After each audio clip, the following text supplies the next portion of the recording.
Bismillah ar-Rahman ar-Rahim, in the name of Allah, the Compassionate, the Most Merciful. To all of our viewers out there, Assalamu alaikum wa rahmatullahi wa barakatuhu. May the peace and blessings of Allah be upon all of you. And thank you for joining us again in the rational, the intersection of faith and reason with our guest here, Dr. Sh.Yassir Sheikh Idris. Dr. Ja'far, Jazakallah khair, and thank you again for being with us here. Sheikh, last time we were speaking about this harmony between Islam and science, and we spoke about the fact that Islam would accept facts, whether they be in revelation or in creation. And he said that Islam is open to accepting scientific claims so long that proper evidence were used in the process. And after this, we spoke about the different theories and what have you. And now we're going to be talking about the philosophy of this Islamic science. Our main problem is, in fact, with the philosophy. It is not with the method, it's not with the individual fact, it is not with theories. Our problem is with the philosophy of science. What do we mean by philosophy? We mean the system of belief, a system of belief that is made like a framework within which science is put. And a long time ago, I told some of my colleagues in a conference in the United States that I believe that the prevailing system now, philosophical system in the world, is an atheistic and materialistic framework, by which I meant that this framework says that only facts that are natural or material are considered to be facts. As a scientist, Sheikh, isn't that what a scientist would expect and accept? It is because of this philosophy. It is because of this philosophy. And that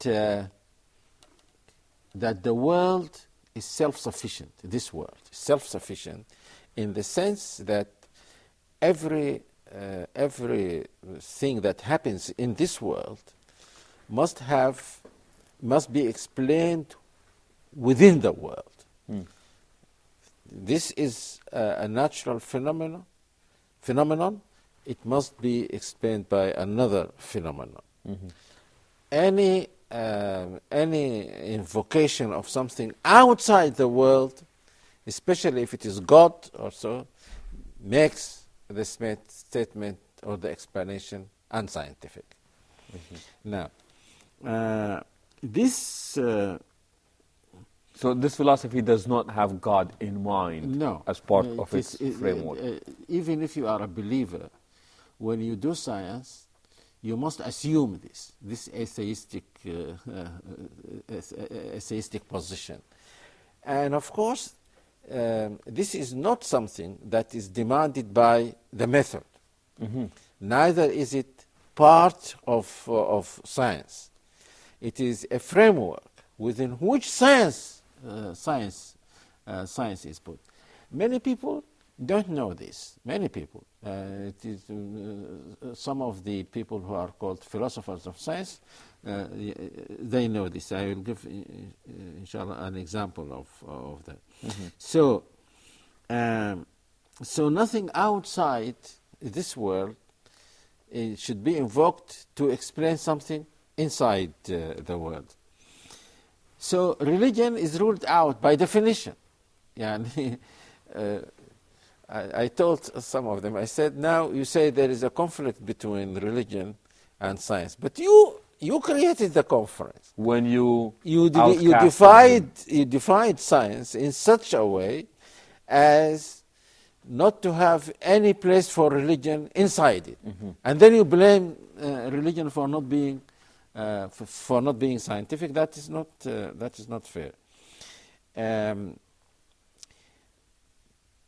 So was that a reaction in Western philosophy to the fact that the harmony that we see in Islam between science and religion was not necessarily there? It could be, but my interest was not in why this was claimed.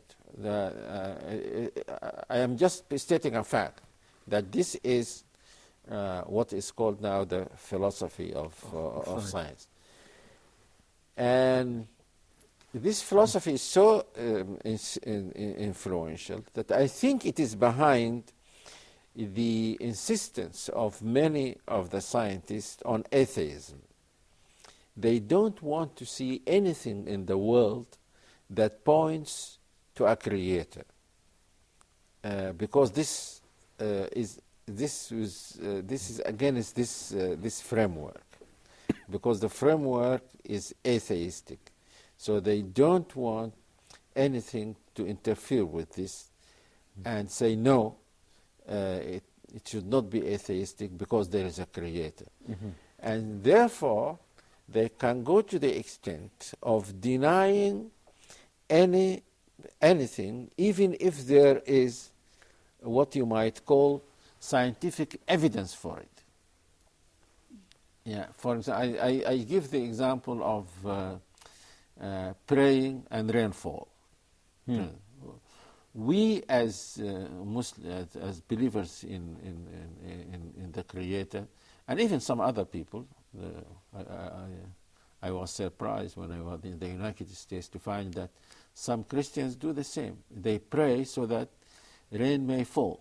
So, if a scientist sees this happening 5 times, 10 times, 100 times, he sees people praying, rainfall, he will not consider this as an explanation of rain falling.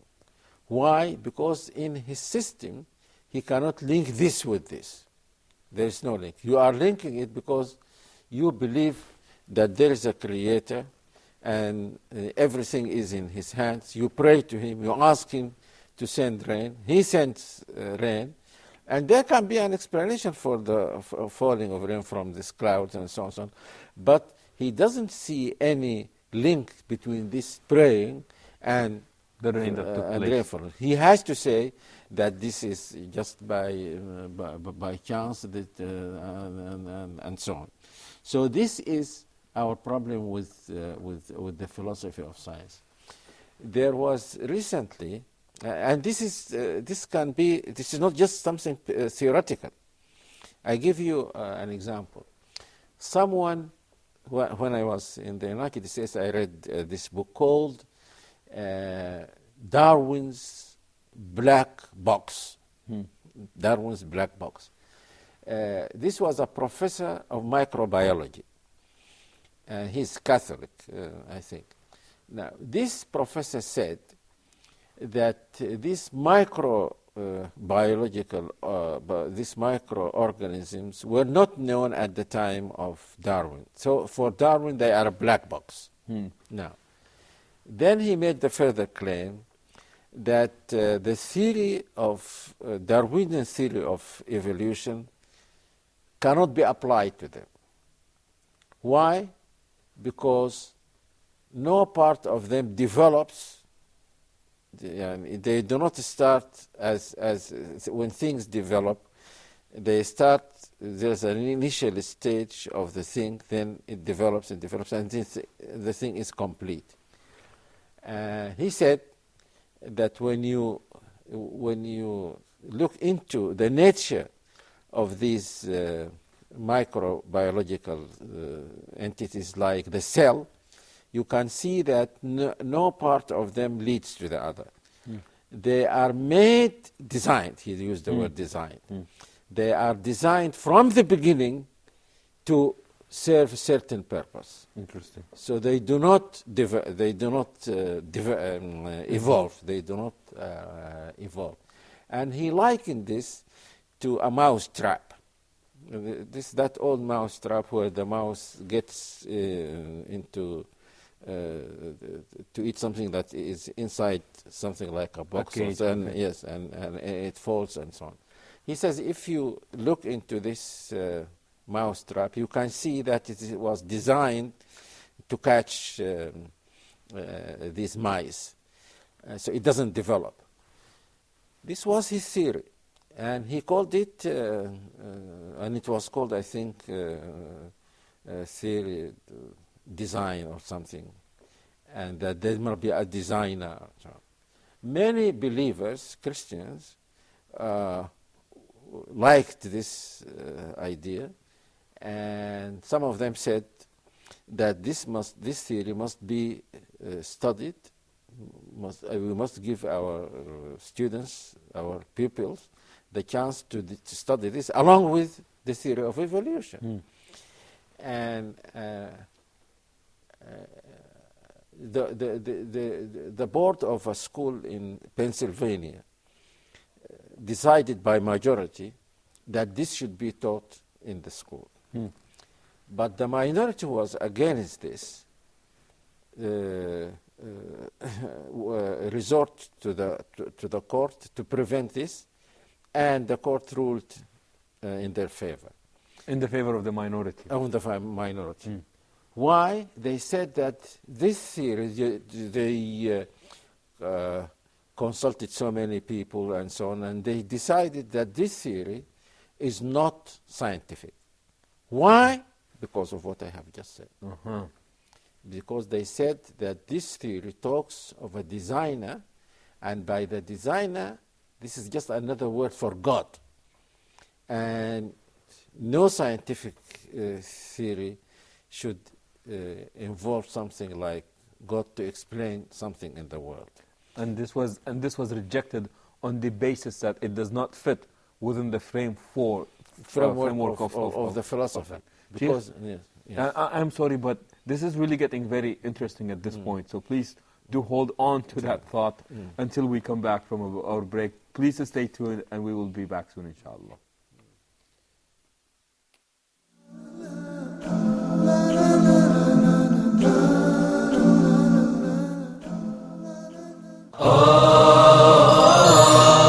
Be proactive.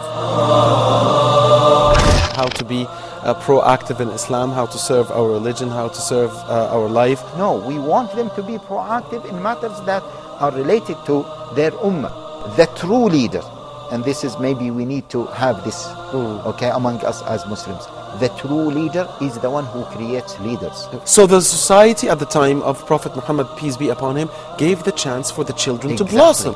Now who took the reward of this? The initiative of Ali bin Abi Talib. Ali bin Abi Talib took the reward because of his initiative. How long have you been passive? How much time have you lost in your life because of negativity? Learn how to take conscious control over your life. Set your goals and work to achieve them in an Islamic way. If you really love your wife, your children, your parents, your people, then you have to do your utmost. You have to do whatever you can in order to invite them to Islam. We are in need for this reminder. The main point is ikhlas, is sincerity, is what I want to get in the hereafter. Join Sheikh Haytham Al-Haddad and his host, Muhammad Abdurrahim, in this inspiring show.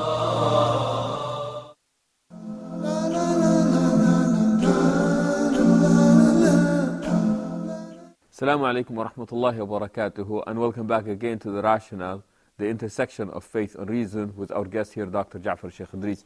Dr. Ja'far, you were talking about intelligent design, and you were telling us the story of how this was rejected to be taught in a school in Pennsylvania because it did not fit that philosophy or that frame of work that scientists work by. Yes, and this is a very good example of something that is rejected, not because it violates, it is not made according to the scientific method. Because this man made a claim which is apparently a scientific claim. And a scientific claim can be false because it is a claim.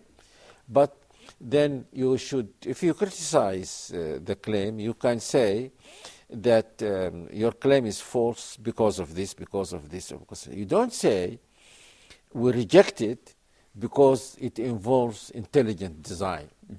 Because the man is saying that if you look into the nature of these organisms, you can see, and he goes into the details. I am not a scientist, but I read the book. If you go into the nature of these things like the cell, you can see that they cannot evolve. And you can see that they must be designed. So to give a rational falsification of this or objection to it, you can say no, this does not follow, because these can evolve.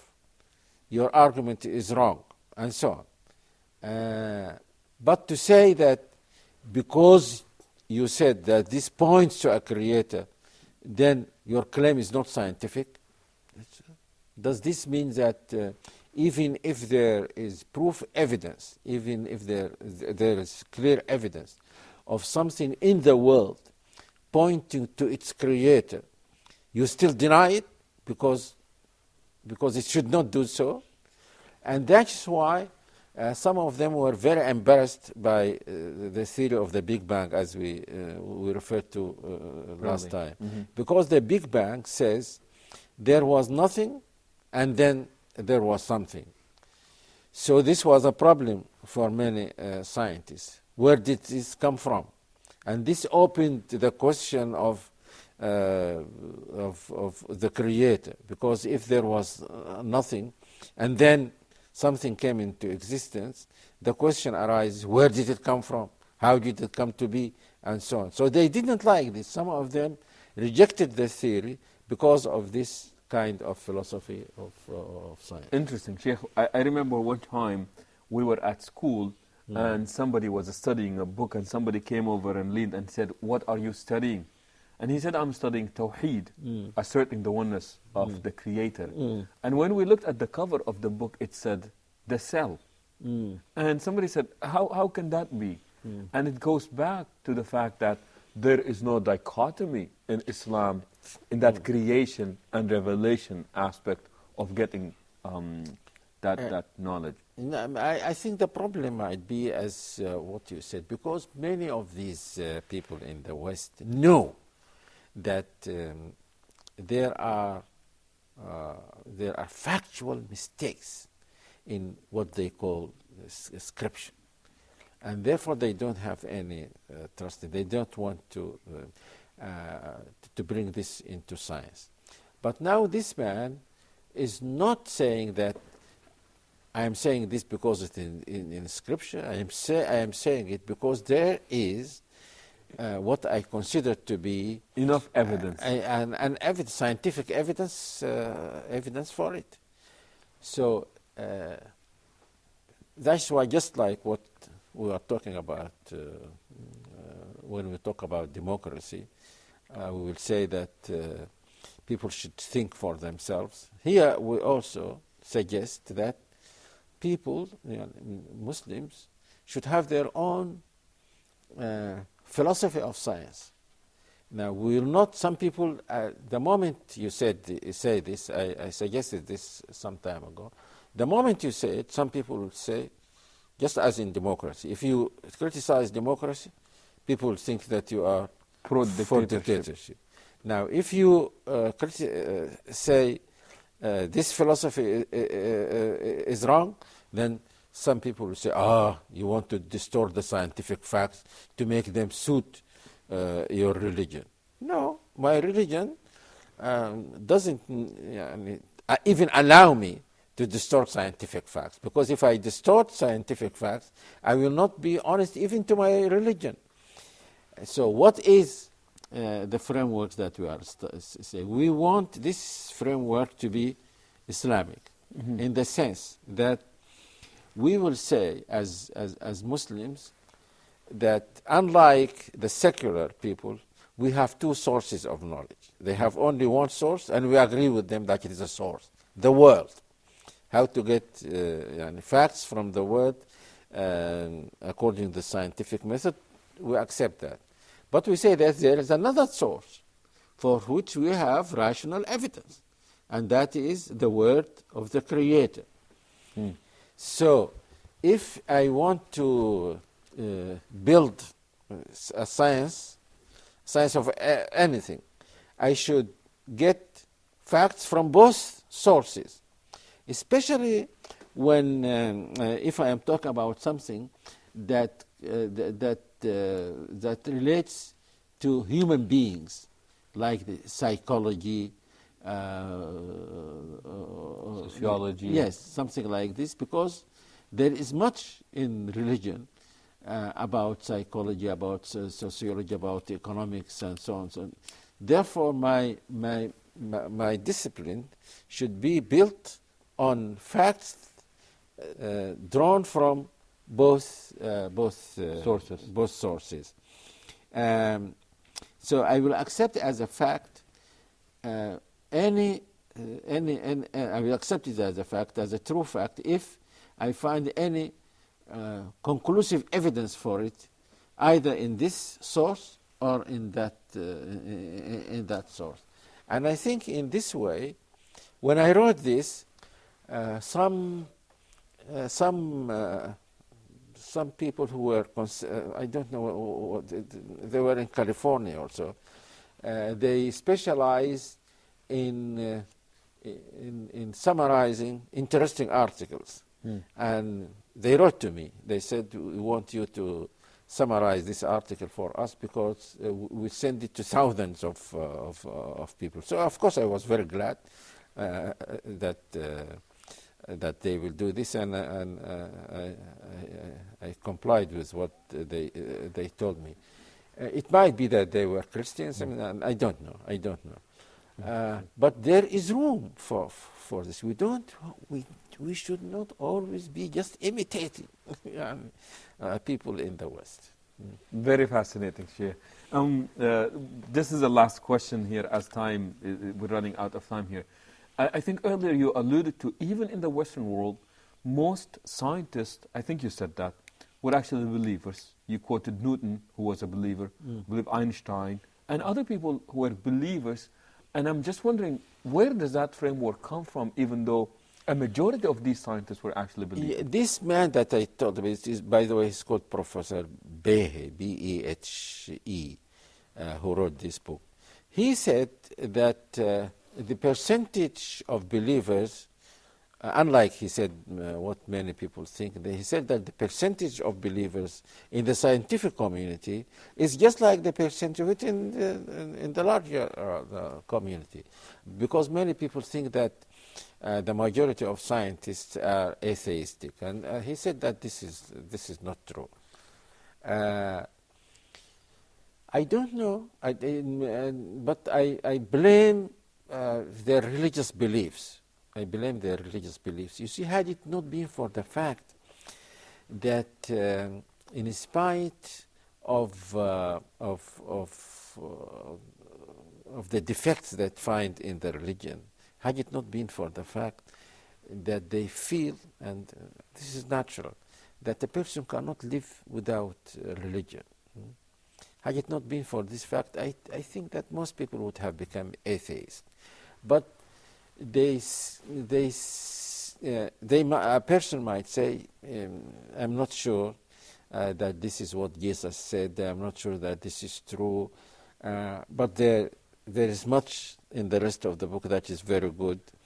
It talks about morality, it talks about life after death, it talks about God, and what is the alternative? Is the alternative atheism? To say that there is no God, there is no life after death, therefore there is no even good basis for morality and so on. The alternative is not acceptable. So that is why I think many people stick to it. And I think this is good. I personally think that this is, to be a Christian or a Jew, to be Jewish is better than to be an atheist. Sheikh, with all the invitations that are in the Quran to go and reflect and look around and what have you, I'm wondering if there is a limit that Islam puts as to what science can explore. What? What limits? Are there any limits that Islam would put, saying that that's where science stops and that is the end of it? I don't think that science, as it is, and there can be such a limit as far as science as it is understood today. I don't think that there can be, because it is dealing with the natural world, and there is no problem in fact, I think if there were good Muslim scientists, they would investigate and deal with certain problems that the Quran raises. Because science, as we studied in the philosophy of science, is very much influenced by the culture. It is the culture that sometimes poses the questions, and you go and find scientific answers for them. And for example, a question that very much interests me, and I would have looked for a scientific explanation for it if I were a scientist, is the fact that the Quran likens a resurrection of bodies to the